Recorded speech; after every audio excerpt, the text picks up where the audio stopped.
Hello aspirants. तो चलिए start करते हैं हम नेक्स्ट डे के न्यूज से, जो कि है 7 मार्च। चलिए देखते हैं क्या क्या है इसमें। अगर आप होमवर्क नहीं किया है तो पहले होमवर्क करिएगा, क्या क्योंकि काफी इंपॉर्टेंट होमवर्क्स रहते हैं ये। जितना आप करोगे उतना आपका ही भला है, वरना तो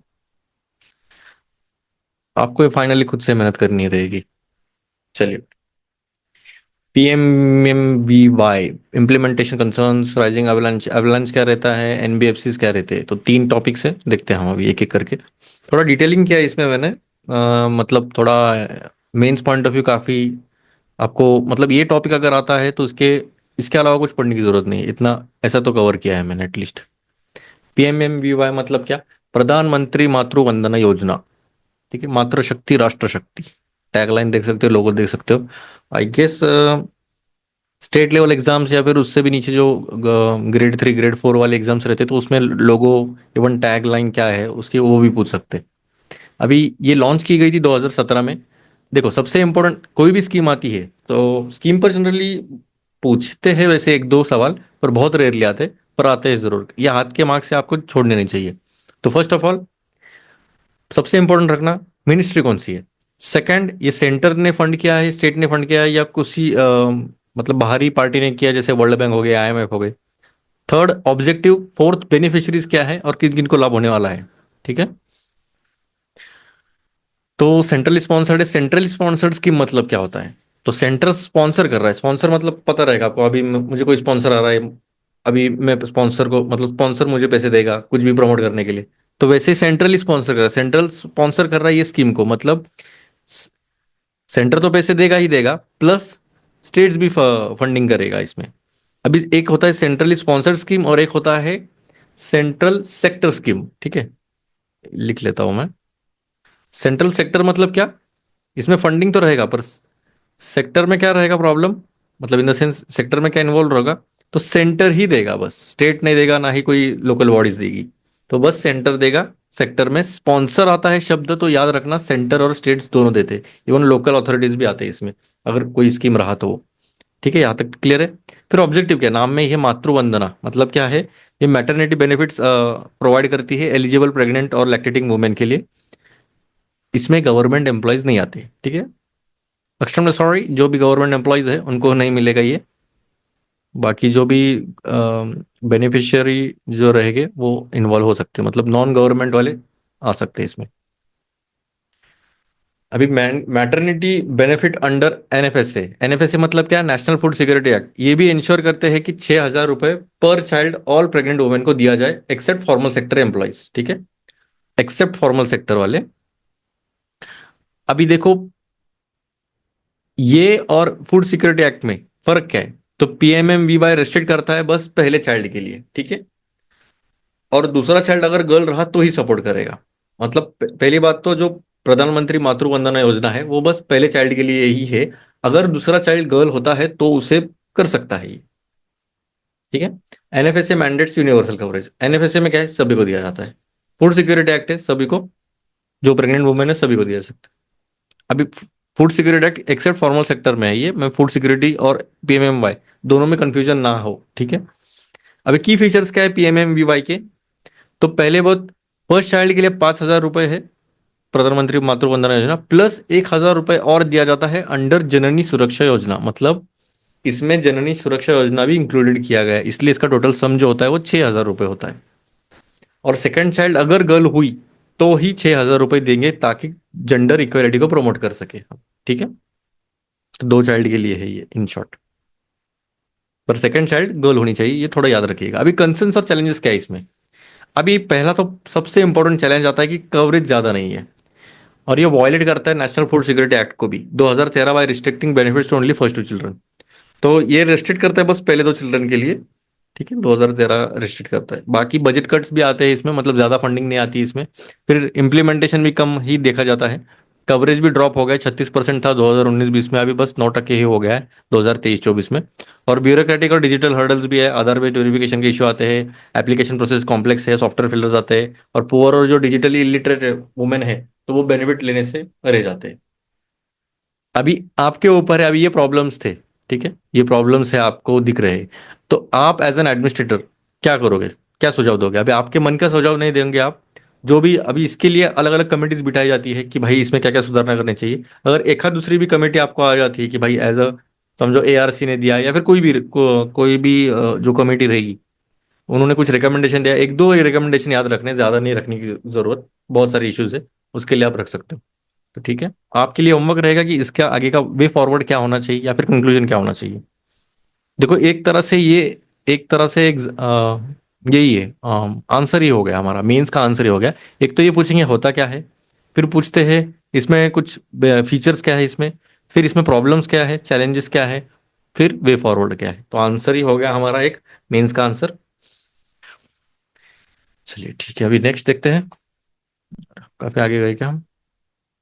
चलो अभी हम सीधा एवलांच करेंगे। एवलांच क्या रहता है, ये देख सकते हो, ये पहाड़ है, ये बर्फीला पहाड़ है हमारा, ऊपर पूरी बर्फ जमी हुई है।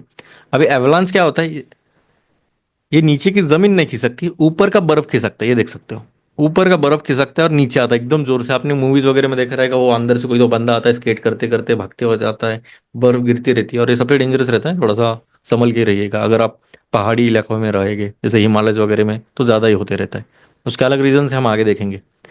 इसमें अलग अलग फैक्टर्स इन्वॉल्व करते हैं, वीक विंड डायरेक्शन आ गया, levered side, windward side, heavy snow, crusty layer, older dense snow, बहुत ज्यादा फैक्टर्स मैटर करते हैं, वो देखेंगे हम आगे। अभी एवलांच क्या होता है देखा मैंने, हमने देखा rapid flow of snow ice and debris down a mountain slope. तो ये जो रैपिड फ्लो रहता है नीचे आने का, स्नो रह सकती है, आइस रह सकता है, डेब्रिस रह सकते हैं माउंटेन स्लोप से, ठीक है। और ये ऑफन कैरी करते हैं अर्थ, रॉक, रबल कॉजिंग डिस्ट्रक्शन, मतलब इसमें बहुत कुछ आ सकता है, मतलब ऐसा नहीं कि बस स्नो ही गिरा तो एवलांच होता है, तो इसमें थोड़े थोड़े पत्थर भी आ सकते हैं, ऐसे थोड़ी ठेका नहीं लेकर रखा है कि भाई एवलांच मतलब सिर्फ बर्फ ही आएगा, ये भी थोड़ा सा क्लियर रखो। अभी एवलांच रिस्क पीक पर कब होता है, तो दिसंबर से लेकर अप्रैल तक, क्योंकि हेवी विंटर स्नोफॉल रहता है। और स्प्रिंग में क्योंकि वीकनिंग स्लो लेयर्स, अभी देखो गर्मी आ गई तो नीचे का जो दिख रहा है आपको, ये जो लेयर रहते हैं वीक हो जाता है, तो नीचे का अगर जमीन बेस ही कमजोर है तो ऊपर का माले तो गिरेंगे ही, वैसी काम है। अब इसमें कॉजेस क्या प्रॉब्लम है, मतलब किसकी वजह से होता है, तो पहला तो दो कॉजेस थे, एक तो नेचुरल रहता है और एक होता है ह्यूमन। अभी नेचुरल में क्या रहता है, तो स्नो एक्यूमुलेशन होता है, स्नो गिरते रहता है, हैवी स्नोफॉल होता है, तो वेट जो बढ़ जाता है स्नो पैक का, और उससे इंस्टेबिलिटी आती है। एग्जांपल के तौर पर हिमाचल प्रदेश में अवलांच आ गया था 2020 में, मतलब आते ही रहता है, अभी भी आया था इसलिए न्यूज में। फिर विंड इम्पैक्ट, विंड भी स्नो ट्रांसपोर्ट करती है, और ये अनस्टेबल लेयर्स हो जाते हैं स्लोप्स पर। फिर वीक स्नो लेयर्स, जैसे हमने देखा अर्थक्वेक आया तो सीधा डिस्टेबलाइज होते हैं स्नो लेयर्स, जैसे नेपाल का अर्थक्वेक आया था तो बहुत सारे एवलांचेस ट्रिगर हो गए थे लंगतंग वैली में। फिर ह्यूमन इंडस्ट, अभी ह्यूमन की वजह से क्या क्या प्रॉब्लम आते हैं। अभी आप बोलोगे ह्यूमन से कैसे, अभी कोई ह्यूमन जाके सीधा पहाड़ हिलाएगा क्या, तो नहीं। अगर कोई स्केटिंग करते भी आ गया ना नीचे, तो अगर समझो परत अगर एकदम नाजुक रही तो वो भी उसके पीछे लग सकता है, समझ रहे हो। स्कीइंग, स्नोबोर्डिंग, माउंटेनियरिंग से भी डिस्टर्ब हो सकता है स्नो। आपको लगेगा कि नहीं हो सकता है, हो सकता है। डिफोरेस्टेशन, अभी देखो ट्रीज जो रहते हैं ना, वो स्टेबलाइज स्लोप करने के लिए रहते हैं, मतलब उनके जो रूट्स रहते हैं ना, अभी इवन एवलांच और एक है लैंडस्लाइड, तो लैंडस्लाइड होने से भी बचाते हैं, इवन इसको भी बचाते हैं। लैंडस्लाइड पता है, भूसंकलन बोलते हैं ये, मतलब जमीन ही पूरी नीचे आती है। अभी हमने ये इसमें जो देखा है, ये देखो हमने ऊपर की परत देख रहे पर जो लैंडस्लाइड रहता है ये जमीन का ही हिस्सा नीचे आता है, ठीक है, उसमें भी मदद करता है। तो जनरली पहाड़ को तो तोड़ना ही नहीं चाहिए, पहाड़ इन द सेंस ट्रीज को नहीं तोड़ना चाहिए। फिर आता है एग्जाम्पल, अगर देखा जाए तो गुलमर्ग एवलांच आया था 2024 में, अभी की बात है, मतलब एक साल के पहले ये स्कीयर्स की वजह से हुआ था, नॉन स्की जोन में करने गए थे स्की करने, तो समझ सकते हो। फिर ग्लोबल वार्मिंग भी है, क्योंकि टेम्परेचर बढ़ने लग गए तो वीक स्नो हो जाता है, उससे भी फर्क पड़ता है।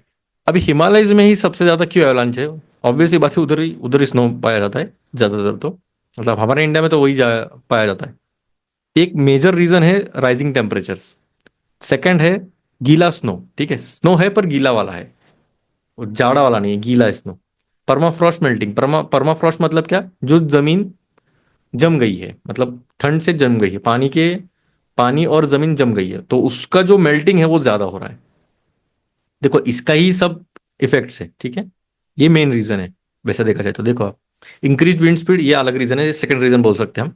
विंड स्पीड भी इंक्रीज हो गई है, स्लोप्स भी एकदम सीधे है, ऐसे हिमालय जैसे ऑलमोस्ट, ऐसे नहीं है, ठीक है, स्लांटिंग नहीं है, ऐसा आप सीधा खड़ा है हिमालय, तो उसके वजह से भी सीधा नीचे आने के चांसेस ज्यादा है, स्लाइड डाउन के चांसेस ज्यादा रहते हैं। अर्थक्वेक्स तो होते ही रहते हैं, क्योंकि दो टेक्टोनिक प्लेट से आपस में टकराती रहती है, और ये जरा सा भी इधर थोड़ा सा हिल गया, energy burst, enjoy, enjoy the snow. अभी एवलांच के मिटिगेशन मेजर्स हमने क्या क्या करने चाहिए अभी, मतलब क्या क्या मेजर्स लेने चाहिए। एक तो पहली बात सबसे इंपॉर्टेंट है अर्ली वार्निंग सिस्टम। एक एक ही मैंने एक रील में देखा था, तो उसमें एक पाइप रहती है और एकदम जोर से फोर्स लगाती है वो, तो जो बर्फ है ना वो छोटा मोटा वो नीचे गिर जाता है। अगर कोई वीक स्नो रहा, वो सेंस कर लेता है कि अभी जो स्नो है वो वीक होने लगी है, तो एकदम जोर से वो प्रेशराइज्ड एयर छोड़ता है या पानी छोड़ता है, देखना पड़ेगा वो। पर उसके वजह से क्या होता है कि वो जो आजू बाजू को जो एरिया रहता है ना, तो उससे नीचे तो स्नो गिरता है, पर ऐसा नहीं गिरता जैसे एवलांच आता है। नॉर्मली गिरेगा और स्लाइड डाउन हो जाएगा, मतलब बहुत स्लो हो जाता है। इसमें दिया है कि नहीं पता नहीं, पर मेरे हिसाब से नहीं दिया रहेगा, पर एक सही है वो। अर्ली वार्निंग सिस्टम में क्या आएगा, तो सेंसर सैटेलाइट मॉनिटर जो स्नो कंडीशन से वो अलर्ट भेज सकते हैं। जैसे इंडिया का first avalanche monitoring radar install किया गया था सिक्किम में 2022 में, जो कि डिटेक्ट किया एवलांच 3 सेकंड में। 3 सेकंड, समझ सकते हो, 3 सेकंड पहले आपको समझ में आया, अभी देखो, अभी समझो आपको एवलांच आने वाला है, क्या करोगे। पर एटलीस्ट 3 सेकंड्स में आप थोड़ा बहुत तो कुछ ना कुछ तो कर ही सकते हैं। एक एक सेकंड, एक एक सेकंड कीमती है, ठीक है। स्नो टेस्ट कर सकते हैं हम, रेगुलर असेसमेंट कर सकते हैं कि एवलांच कहाँ कहाँ प्रेडिक्ट हो सकता है। डिफेंसिव स्ट्रक्चर्स कर सकते हैं, जैसे रोड प्रोटेक्ट कर सकते हैं, वॉल वेजेस अगर हम बना सके तो अच्छी बात है। फिर डुअल पर्पज इंफ्रास्ट्रक्चर, डैम भी प्रिवेंट कर सकता है flooding, debris flow, post snow melt, तो डैम्स का भी अच्छा काम हो सकता है। इवन आपको बिजली भी मिलेगी और ये भी प्रोटेक्शन होगा। Artificial avalanche triggering, controlled explosion cause small avalanche to prevent larger more destructive ones। वही बोल रहा था, आर्टिफिशियल एवलांच ट्रिगर करना, तो वही है, इसमें ही दिया है ये। अफॉरेस्टेशन, प्लांटिंग मोर ट्रीज, वो तो ऑब्वियस सी बात है। चलो ये थोड़ा सा अलग हटके क्वेश्चन है, यूपीएससी का पीवाई क्वेश्चन है 2016 का। ग्लोबल फाइनेंशियल स्टेबिलिटी रिपोर्ट किसने प्रिपेयर किया है, तो आंसर क्या है, OECD, IBRD, IMF, European Central Bank, तो मुझे बताना। आईएमएफ है बाय द वे, चलो ठीक है। अभी एक अलग टॉपिक पर आते हैं हम जरा, एनबीएफसी। एनबीएफसी मतलब क्या है, तो ये है नॉन बैंकिंग, नाम में ये नॉन बैंकिंग फाइनेंशियल कंपनीज, मतलब ये बैंक नहीं है पर फाइनेंस कर रही है, नाम में ये एक ऐसा इंस्टीट्यूशन है जो प्रोवाइड करता है सभी बैंकिंग सर्विसेज, जैसे लोन, इन्वेस्टमेंट, एसेट फाइनेंसिंग, पर बिना किसी बैंकिंग लाइसेंस के। अभी ये बिना किसी बैंकिंग लाइसेंस के कर रहे तो फिर ये तो इलीगल हुआ, पर नहीं, ये रेगुलेट किया जाता है आरबीआई के एक्ट के अंडर, ठीक है। मतलब ये सही से कर रहे हैं या नहीं, तो ये रेगुलेट कौन करेगा, कोई तो देख रेख वाला होना चाहिए ना। अभी आपके पास लाइसेंस नहीं फिर भी आप कर रहे हो, ये तो ऐसी बात होगी बिना लाइसेंस के आप गाड़ी चला रहे हो, इसको बहुत चलाते हैं, पर फिर भी रेगुलेट करने के लिए पुलिस तो है ना, वैसी बात है। एनबीएफसीज कैन नॉट, अभी एनबीएफसीज क्या नहीं कर सकते, तो ये एक्सेप्ट नहीं कर सकते डिमांड डिपॉजिट्स, जैसे सेविंग अकाउंट्स कैसे करती है वैसे नहीं कर सकते, या फिर वो इशू चेक्स नहीं कर सकते, ठीक है। अभी क्लासिफिकेशन कैसे किया है इनको एनबीएफसीज का, एक तो होता है एक्टिविटी बेस्ड और एक होता है साइज के बेसिस पर। एक्टिविटी मतलब क्या, लोन कंपनीज रहते हैं जो प्रोवाइड करते हैं लोन एडवांसेस, एक होती है इन्वेस्टमेंट कंपनीज, एक होती है इंफ्रास्ट्रक्चर, एक होती है एसेट फाइनेंस, एक होती है हाउसिंग फाइनेंस वाले, ठीक है। अलग अलग होम लोन्स हो गए। एसेट में मतलब क्या आता है, मशीनरी व्हीकल वगैरह कुछ बाय करना है। इंफ्रास्ट्रक्चर, बड़े बड़े लार्ज इंफ्रास्ट्रक्चर प्रोजेक्ट, डैम वगैरह हो गए। इन्वेस्टमेंट वाले मतलब stock, bonds, government securities. Loans और एडवांसेस लोन कंपनी वाले। और साइज की बात की जाए तो स्मॉल एनबीएफसी रहते हैं बेस लेयर में, middle layer, upper layer, top layer, ये देख सकते हो। अभी इसमें देखो, चलो देख ही लेते। स्मॉल एनबीएफसी मतलब क्या, पेयर टू पेयर लेंडर्स होते हैं, 1 to 1। फिर मिडिल लेयर मतलब larger NBFC offering diverse financial services. फिर अपर लेयर मतलब थोड़े से बहुत ज्यादा इंपॉर्टेंट होते हैं, सिस्टमिकली इंपॉर्टेंट एनबीएफसी, मतलब ये ऐसे एनबीएफसी अगर ये डूब गए तो बहुत ज्यादा नुकसान होगा कंट्री को, मतलब टू बिग टू फेल बोला जाता है इन्हें। इवन सिस्टमिकली इंपॉर्टेंट बैंक्स भी होते हैं, वो कौन से मुझे कमेंट सेक्शन में बताना। बजाज फाइनेंस, टाटा कैपिटल, ये हो गए एनबीएफसी। अभी टॉप लेयर एनबीएफसी मतलब facing higher risk subject to stricter RBI regulations, मतलब ये सबसे ज्यादा हाई रिस्क पर रहते हैं टॉप लेयर वाले, तो इसको थोड़ा सा बच के रहना चाहिए, इसलिए स्ट्रिक्टर आरबीआई के गाइडेंस इंपॉर्टेंट है। अब इसको रेगुलेट कौन करता है, तो पहला तो आरबीआई फ्रेमवर्क है, एनबीएफसी को मेंटेन करना पड़ता है एक minimum capital adequacy ratio, ratio ये, एंड फॉलो आरबीआई गाइडलाइन। अभी कैपिटल एडुकेसी रेशियो मतलब क्या, अगर मान लो आगे जाके अगर कोई एनबीएफसी फेल हो जाती है, तो उसके पास मिनिमम कैपिटल इतना तो होना चाहिए, ताकि जो भी इन्होंने इन्वेस्टर्स रहेंगे या फिर जो भी रहेंगे, तो उनको एटलीस्ट उतना तो मिनिमम कैपिटल देना चाहिए उनका। कंप्लायंस, ये रजिस्टर करते हैं आरबीआई को और सबमिट करते हैं फाइनेंशियल रिपोर्ट्स, एसेट क्वालिटी और लिक्विडिटी नॉर्म्स। अभी बैंक तो नहीं है पर बैंक जैसा काम कर रहे हैं, मतलब क्या, लोन्स वगैरह दे रहे हैं, तो उसका जो अभी कोई लोन परफॉर्मिंग कर रहा है, नहीं परफॉर्म कर रहा है, तो उसके हिसाब से नॉन परफॉर्मिंग एसेट्स इनको क्लासिफाई किया जाता है कि भाई आप कितना अच्छे से काम कर रहे हो, आप कितने अच्छे से रिकवर कर रहे हो जो भी लोन दिया है, इंटरेस्ट हो गया, प्रिंसिपल अमाउंट हो गया वो। फिर आता है बेनिफिट्स ऑफ एनबीएफसी। अभी इसका बेनिफिट क्या है, तो पहली बात तो है सबसे important financial inclusion. Financial inclusion मतलब क्या, ऐसे ऐसे जगहों पर जाना, मतलब जहां सभी का बैंक खाता खोलना, इन शॉर्ट जितना हो सकता है उतना पब्लिक के पास जाना। फाइनेंशियल इंक्लूजन मतलब इंक्लूड करना सभी को फाइनेंशियली। जो अंडर सर्व पॉपुलेशन है वहां तक रीच जाती है, स्पेशली रूरल एरियाज में। लोन प्रोसेस फास्ट रहता है, ज्यादा झंझट नहीं रहती बैंकिंग की तरह, बोरोइंग इजी होता है। इवन एमएसएमई स्टार्टअप्स के लिए सपोर्ट अच्छा रहता है।